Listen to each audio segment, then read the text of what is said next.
It's a Friday. Secchi finally got back up. I think I was seeing it down for about 5 days. Anyway, this is what it is now. I'll go ahead and click through it. Not too much really going on.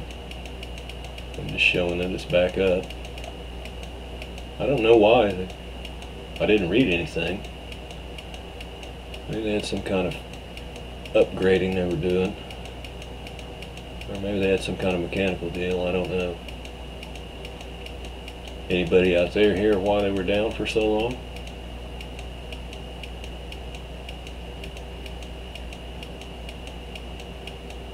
It only goes up to the, I believe, the 3rd right now.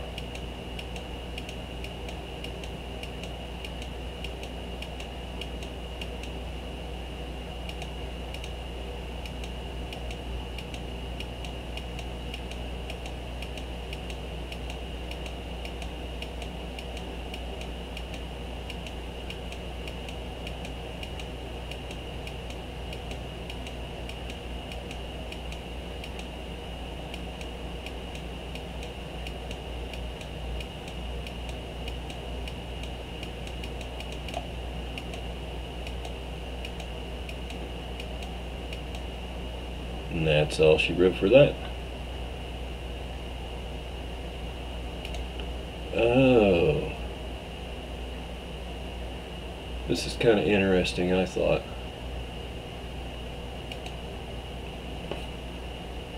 I was watching something clicked about Moses and where was he buried, and I don't know. Different opinions vary, but in this one, and this place is JewishHistory.com. According to it, the Mohammedans make an annual pilgrimage in the spring to the grave of Moses, about 20 English miles to the east of Jerusalem, and 7 from the western shore of the Dead Sea. Okay.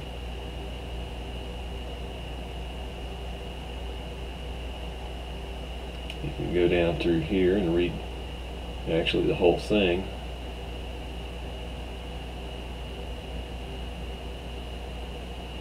But you get the idea of where they describe in their writing about that. And then you can go to, now I thought this was 31:2 the other day, and so did someone else, but it's actually 34:6. So these are different Bible writings. You can see how they are similar or what words may be different, and then you cross reference over here, and then he say he was buried in Moab, the valley opposite of Beth Peor, but to the day no one knows where his grave is. And then you look in the other ones and no one knows the exact place, no one knows the place of his burial. To this day no one knows his burial place. And but you get Moab and nobody knows his real place.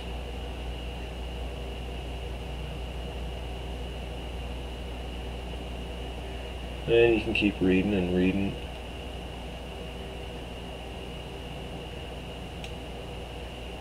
And you come down to kind of something like this one.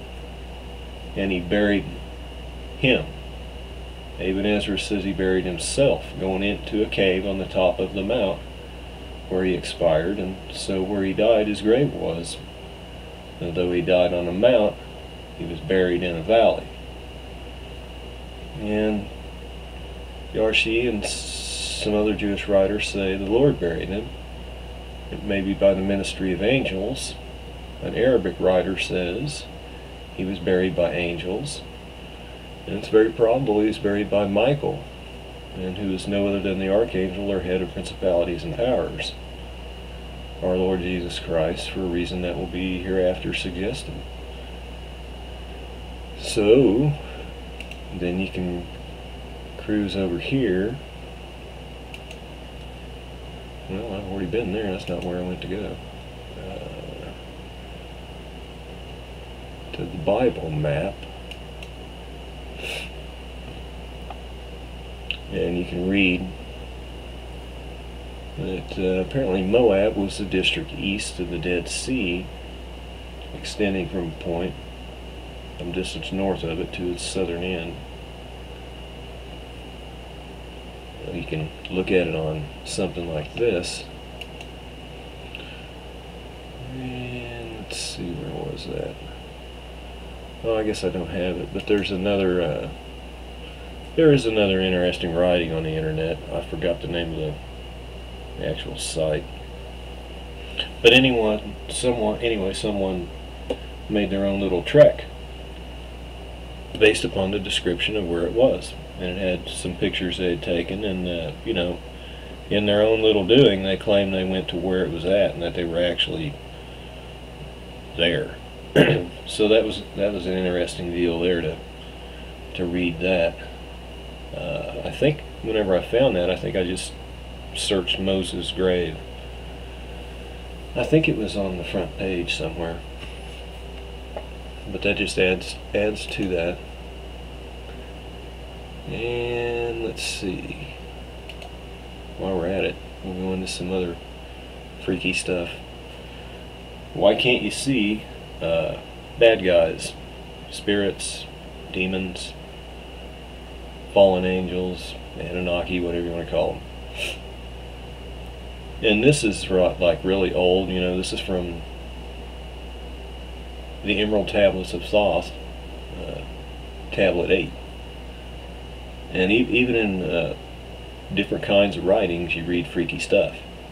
You know, you're talking about speak I of ancient Atlantis and of the days of the kingdom of shadows and the coming of children of shadows, and all this stuff about shadows and darkness. And out of the great deep were they called by the wisdom of earth men for the purpose of gaining great power. So he's already given you an idea of what's getting ready to go on here, or what's been going on. And in the past, before Atlantis existed, men there were who delved into darkness using dark magic, black magic, evil magic, forbidden magic, whatever you want to call it, calling up beings from the great deep below us. Okay, from the great deep below us. So unless there's another dimension inside the earth, that sounds like something inside the earth.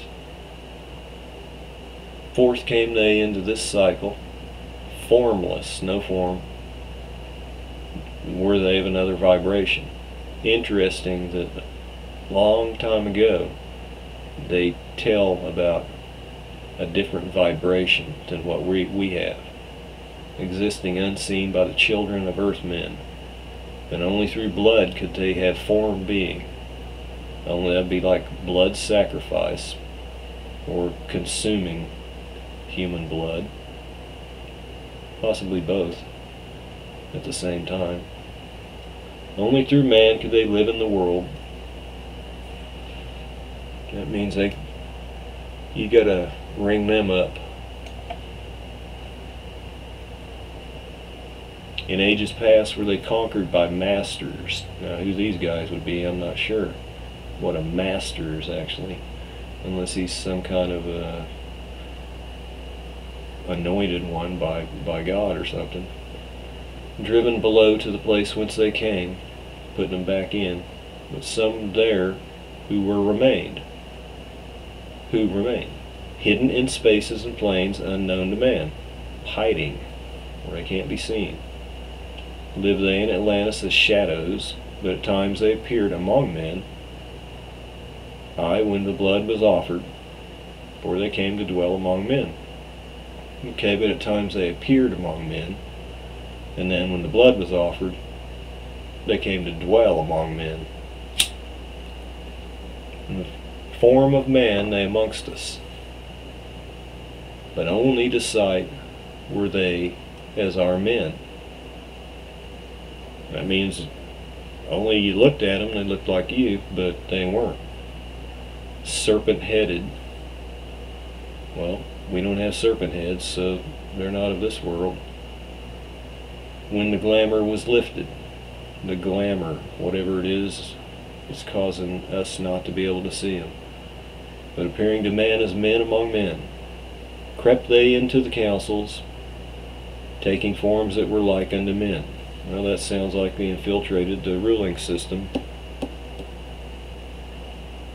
and got into everything. Slaying by their arts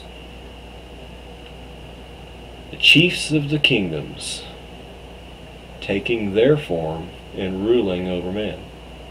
That's pretty descriptive for a long time ago. Using their arts to slay, kill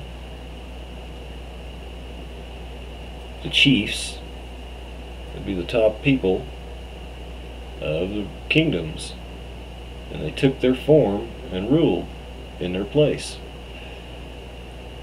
It sounds like they were pretty good, because obviously nobody could tell the difference. And wouldn't that be the point, though? Only by magic could they be discovered. Only by sound could their faces be seen. Sought they from the kingdom of shadows to destroy man and rule in his place. And it sounds right along biblical, except not biblical and written in an entirely different style.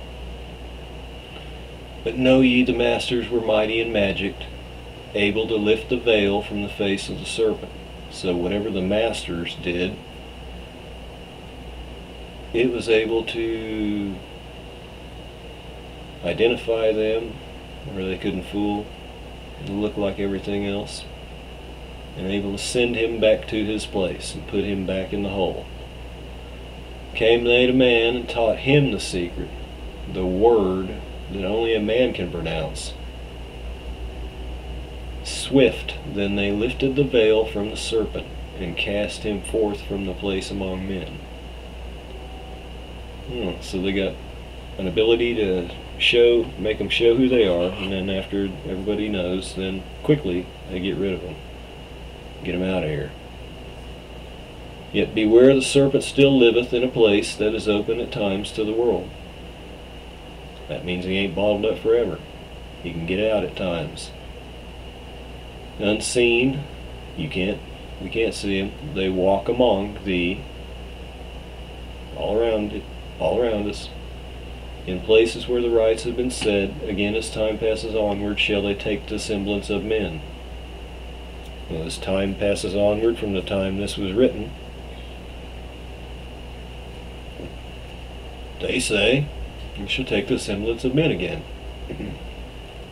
Called may they be by the master, who knows the white or the black. But only the white master may control and bind them while in the flesh. Well, the black magic don't control them and bind them whenever they get into the flesh. It takes God magic, God power, white magic, whatever.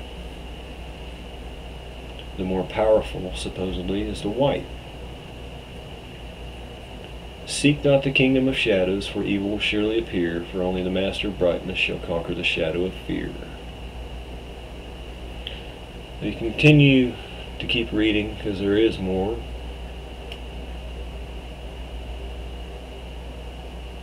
But you get the gist of the description of why you can't see them. And, well, these guys can tell you why you can't see them too. And this is a real good one. This is one of my favorite episodes these guys did together.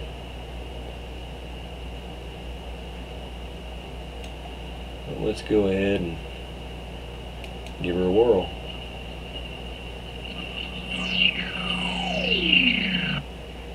Well, anyway, following Azazel being placed inside the earth, inside the cave there that's at Dudale. The others who participated with him, and also their offspring, the Nephilim, Enoch says that they were bound. We talked the other day about the magic cassetot.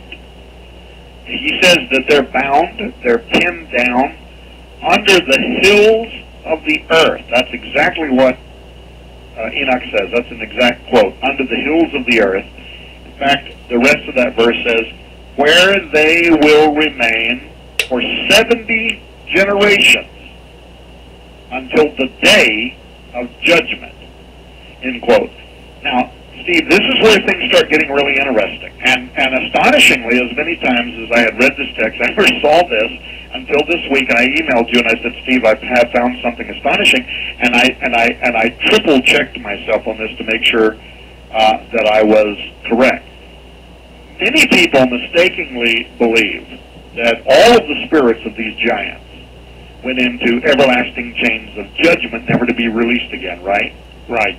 Not only is that not what the Bible says, it's also not what the apocryphal pseudepigrapha says. For instance, in the book of Jubilees, chapter 10, verses 7 through 12, it talks about the malignant evil ones. These are the spirits. If you read the whole text, this is very clear. Sure, those are the ones Paul's talking about in Ephesians 6, too. That's exactly right. These are the spirits of the Nephilim who were destroyed in the flood. He says they were bound in the place of condemnation. Now, this is interesting to me. There is a place, and it is the place called condemnation. It's a specific place. It's a specific location. They were bound there.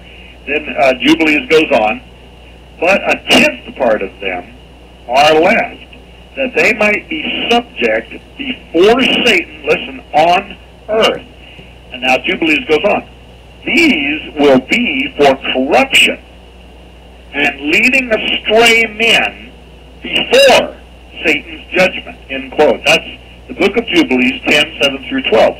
So there is a specific place of condemnation where they've been found. A tenth of them are going to be loosed before Satan is judged. They're going to be loosed on the earth, and their purpose is for corruption and destruction and the leading astray of mankind before Satan is judged. Now, I want to read one other text that I think that corresponds to this. Enoch 15:9 says, the spirits of the Nephilim are as clouds, which shall oppress, corrupt, fall, and bruise upon earth. Now listen to this. They shall be concealed, and shall not rise up against the sons of men until they come forth during the days of slaughter and destruction. Enoch 15:9. Well, Steve, obviously the days of slaughter and destruction haven't occurred yet. They're still concealed. And Enoch is a prophet of truth, given the fact that the New Testament writers quote him. I'm assuming they believed he was a prophet of truth. Right, and the Bible does record that he was not, because he walked with God and God took him. And you and I both know, Tom, and this is something people need to understand, the book of Enoch is referred to in the New Testament. There's references in the Old Testament, and Enoch is not, how should I say this, he's in a category of only two men in the history of the world that have never died, he and Elijah, which, should probably say, okay, God is holding him out or is giving him something. As you know, we only have a few of the books of Enoch versus the entire works of Enoch. Yeah, that's right. And it's stated, ladies and gentlemen, that Enoch had, 365 volumes? Yeah, well, listen, hold on to your hats, ladies and gentlemen, because I want to show you something. Since I've never read this before, Steve, I doubt that most people, maybe nobody, who's listening to this program has ever seen this before. When the book of Enoch says that these things are being concealed, and they shall not rise up against the Son of Man until they come forth during the days of slaughter and destruction, Enoch 15:9. When is this day of judgment? When are the giants going to be released from their concealed, hidden places inside the mountains and below the earth's soils to bring slaughter and judgment upon earth. Steve, did you see recently the research on and the television special called Mega Disasters Killer Comets? Yes. Okay, and so you know that it offered, now these weren't religious programs, but they were offering scientific evidence for the flood of the Old Testament. Now they, because they're secularists, they don't buy the idea that it was a divine thing. They're thinking a big comet or whatever created it. But setting aside the fact that they don't approach this from a religious point of view, their science makes this very strong case for a devastating flood of biblical proportions, which they say happened at approximately the year 2892, or to round it off, 2900. What struck me about these reports, Steve, was that the same dating, the year 2800 to 2900 years before Christ, that's been emerging in scholarship in recent years, and people can look this up. They'll find dozens of scholars who believe that 2800 to 2900 years ago is the likely time of the biblical flood. You'll also find scholars who say that's probably the time when the zodiacs were created, but more importantly, you'll also find that that's the time when most people believe Enoch, who wrote his apocryphal books and visions, lived. So, scholars and scientists, both now, support the Great Flood and the life of Enoch dating of approximately 2900 BC. Steve, the reason why this could be extraordinarily important is that Enoch said in Enoch chapter 10 that the sons of the watchers, the giant nephilim, those who were physically killed in the flood, that they would be buried, actually bound or binded in the hills of the earth, the text says, beneath the hills of the earth, contained inside the mountains of the earth. Now listen, this is what he says.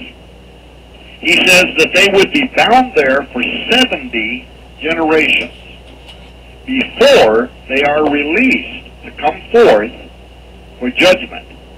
Now, I see where you're going. Now, some people say the biblical generation is 40 years, and some people say the biblical generation is 70 years, and both are right because it depends on the context within which they're interpreting that. But guess what, Steve? Enoch's is at 70 years, and 70 generations is his prophecy of 70 years equals 4,900. 70 times 70 is 4,900 years forward from the time of the flood, because he said that from the time of the flood, when they were destroyed, they would remain inside the earth for 70 generations, which the scientists and scholars now are saying occurred approximately 2892 BC. Steve, this just came to me this week, if you add 2892 BC to the year 2008 AD, it equals exactly 4,900 total years from the time of the flood forward. Or another way of saying this is that Enoch's prediction about the release date for those who were imprisoned in the earth at the time of the flood brings us to the year AD 2008 exactly. Today. Now. Whoa, Tom. Whoa. Whoa. Well,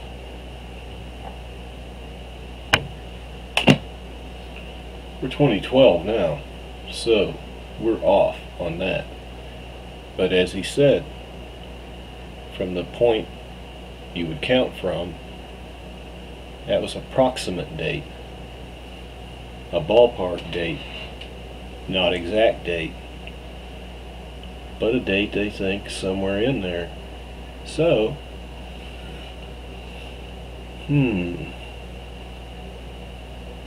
what do you think of that? We can't be that far off, eh? It's 4,900 years, 70 generations. A lot of things gonna happen. These big boys get their chance to come out, they're not gonna be in a good mood. If they ever were. They're gonna be madder than any psycho's madness could ever be. But it's going to be a twofold attack. From below, inside the earth, they come out, and from the sky or the heavens, some of them will come from there.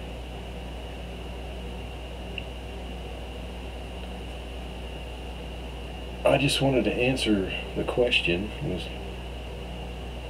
some things that I thought were interesting, of why can't you see them if they're around, you know, for people that don't believe in them, or people that believe in them but don't understand why you can't see them right now. Well, you haven't reached a point of whenever he's going to allow all that to be happen. Not yet. So I'm praying. You know, not for a long time, but I know it won't be a long time. Earthquake situation, I looked well, before I went to work, and it looked stable. I didn't see any sixes. There was the usual 3s and 2s and 4s and some lower 5s that I saw, but it could, maybe something happened while I was working, so I'll check that out after I leave here. We see that Assad also, he's not going anywhere. They can send in 1,000,000 monitors. It's not going to matter. They're going to have to drone like they've done before, or go in just on the ground, and things will get really, really worse. But I believe they want Syria, and I believe they'll get Syria. They've got everything else that they went after so far. They've got rid of everybody that they went after so far. Well, why should it be any different with Assad if they want him gone? It'd just take a while.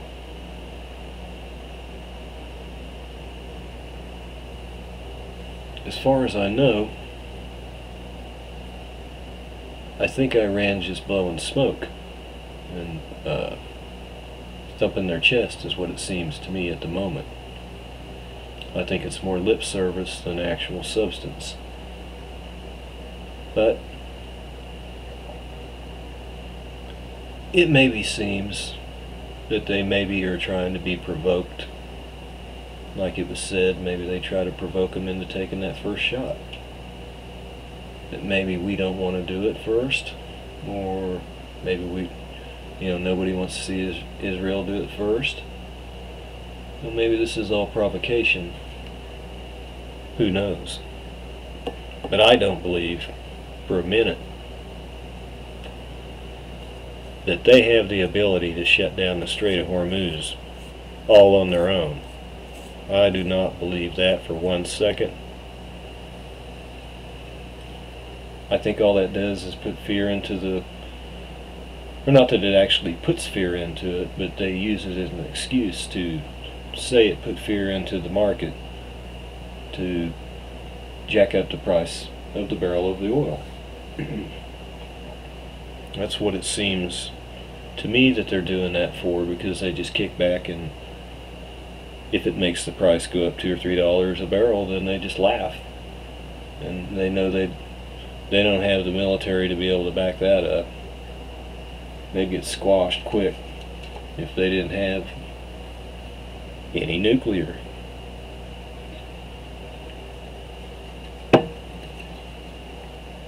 On that note, I'm going to go see what's going on elsewhere. If I hear of anything, I'll come back. God bless everyone. I hope maybe some of these little tidbits in here helped everybody to understand that they're all around. You know, not all of them got put in the hills, chained up or nothing. You know, there's still quite a few of the spirits that are the evil spirits that do the corrupting and the tempting and the everything else that they do. They can't do anything else. It's what they've chosen, and they don't go back on it. It's what they are. So try to have a good weekend. Lord bless everyone. I'll talk to you soon. Bye.